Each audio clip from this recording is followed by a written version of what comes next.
నేను డాక్టర్ శ్రీనివాస్ గారి దగ్గర పేషెంట్ అండి. నాకు తెలియక I faced a lot of problems in because of varicose veins. నా రెండు కాళ్లలోనూ చాలా స్ట్రెయిన్ ఉన్నా కూడా ఒక కాలైతే అస్సలు విపరీతంగా I could not move also అండి. చాలా కష్టపడ్డాను. ఐడెంటిఫై అయ్యాక కూడా వెంటనే రియాక్ట్ అవ్వలేదండి. అది కూడా నా తప్పే.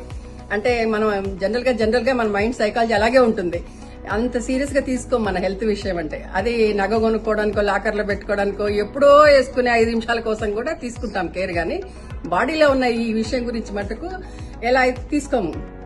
క్యాన్సర్, హార్ట్ పేషెంట్స్ ఇలా అయితే తీసుకుంటారో ఎవ్రీబడి ఆఫ్టర్ 45 ఇయర్స్ మీరు డాప్లర్ టెస్ట్ చేయించుకోవాలండి. చేయించుకున్నాక ఏ స్టేజ్ లో ఉన్నామో తెలుసుకుని దాని దగ్గర స్టెప్స్ తీసుకోవాలి.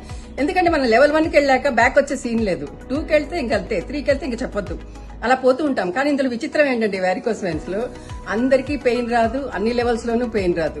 అది చివరికి వెళ్ళాక సినిమా చూపిస్తే చూడాల్సిందే. వెంకటేష్ కుమార్ గారు, డాక్టర్ శ్రీనివాస్ మన వెరికోస్ డాక్టర్ గారు ఇద్దరు చెప్పారు. పాపం 6 months క్రితమే నాకు చెప్పారు. బట్ నేను డెసిషన్ తీసుకొని లేట్ చేసి నేనే తెచ్చుకున్నా ఇంత స్టేజ్ కి. ఎంతసేపటికి మందులు వేసుకుంటే తగ్గిపోతుంది కదా, అది అవ్వదమ్మా. ఆయన చెప్తే ఏంటి ఇలా చెప్తున్నారు.